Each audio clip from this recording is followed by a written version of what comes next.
these are free versions or things like that? Or is it the paid version that you get that gets to know you and the things that you like so that it can better mimic or understand without you even saying, understand what you like to do? Or are these all of the free versions?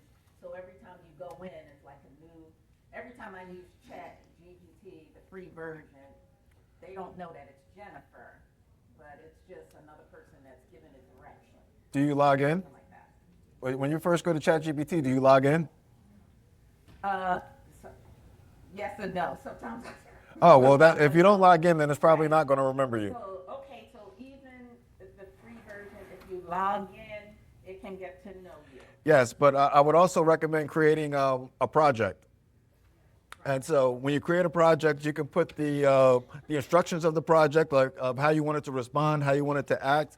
I also like to build in a council of experts. So who are your favorite authors? Who are the people who are the experts in that industry of what it is you're trying to do? And so it might be like Robert Kiyosaki or anybody, whoever your favorite. Everybody reads different books, so whoever your experts are, whoever your favorite people are, make sure you have them in the council and give them separate roles, whatever their expertise is in, and then at the end, make sure you have the final person, the final boss, whoever's going to be the final voice, just in case they have a discrepancy, and build a project that way. And then when you're ready to do whatever it is you're trying to do, you have the expert board of executives guiding the AI. I think the biggest difference that you're going to experience with free versus paid, the free, you're going to be using it for 5 minutes, and it's going to say you've used all your credits. Yeah, you've used up your credits. You got to come back tomorrow. Yep. Right. Especially with Claude. Yeah.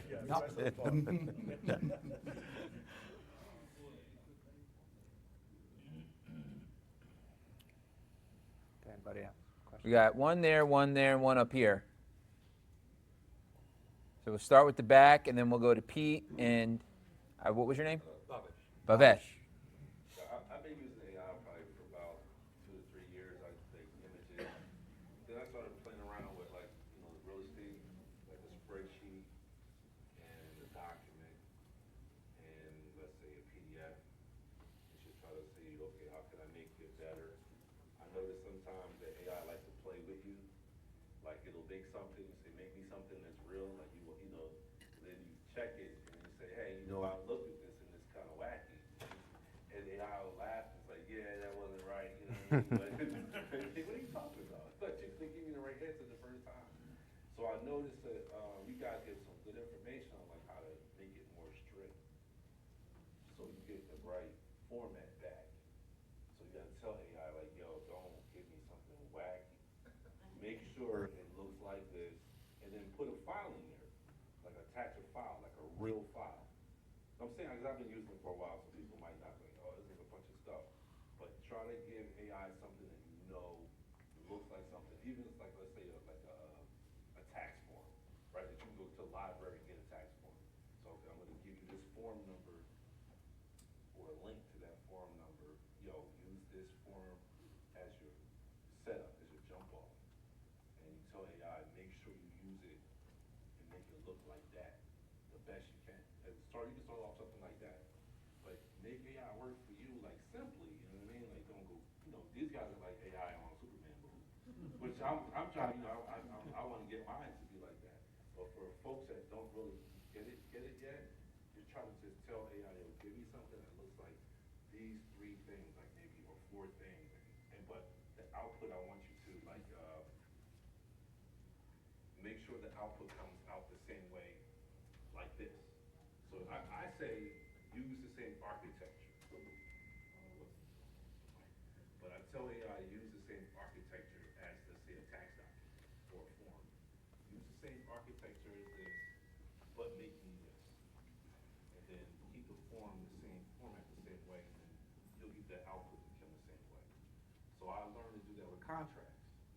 So I got a contract and a spreadsheet, and then now I got 40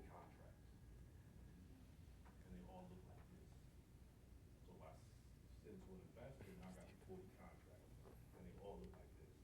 So they don't look different than this. They look like this. Make sure you keep everything in the same. And you just tell it like that stupidly, but now it's gonna say, oh, okay, you want to make it just like that? Like, cool. Now I got all those 40 contracts, and I can go in those 40 contracts and change whatever I want there, because oh, then give me a Word and make my contract into a Word file. So, okay, boom. So now when it's done, now I got a Word document. So I can say to the Word, I go to the Word document and just print it off or edit whatever I want.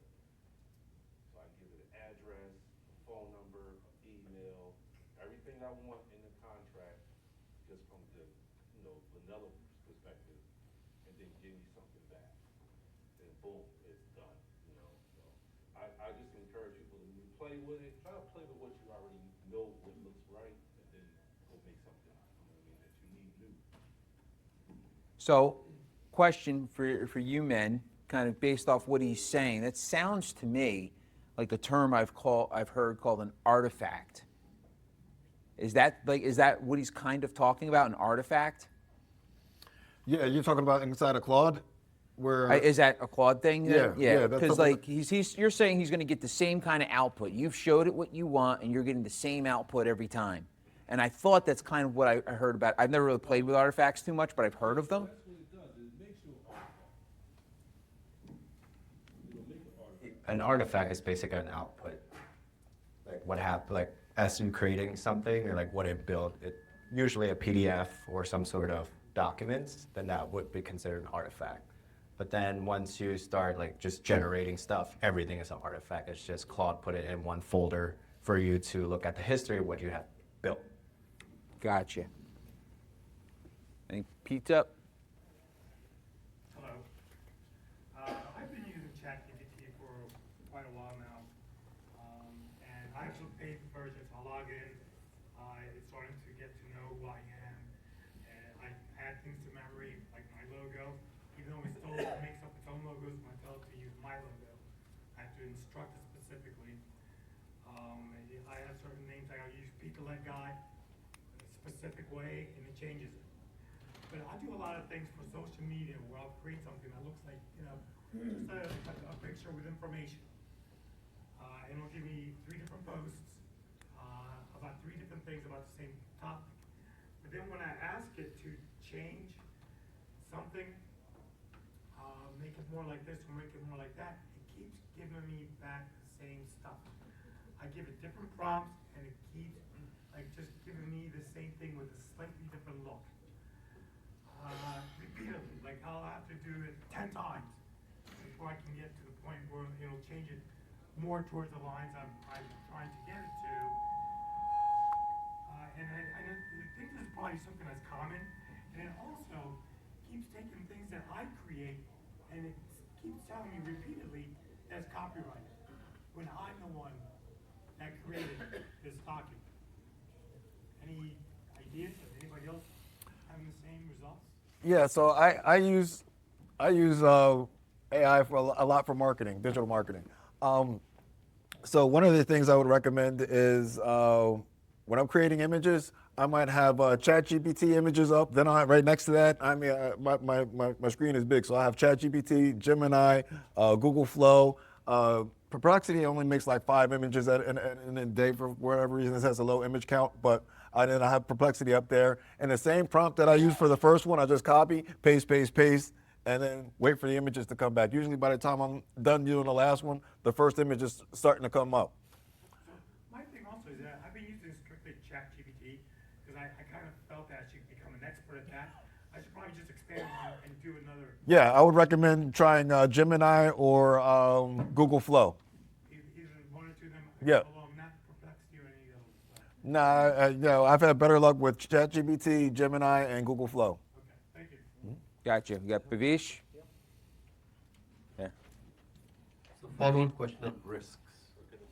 And she's Right, yeah. next. So let's say I'm using Gmail. I'm a very early adopter, right? Okay. I log into my Gmail. I go into Gemini. I did this test. I took my lease and I said to Gemini,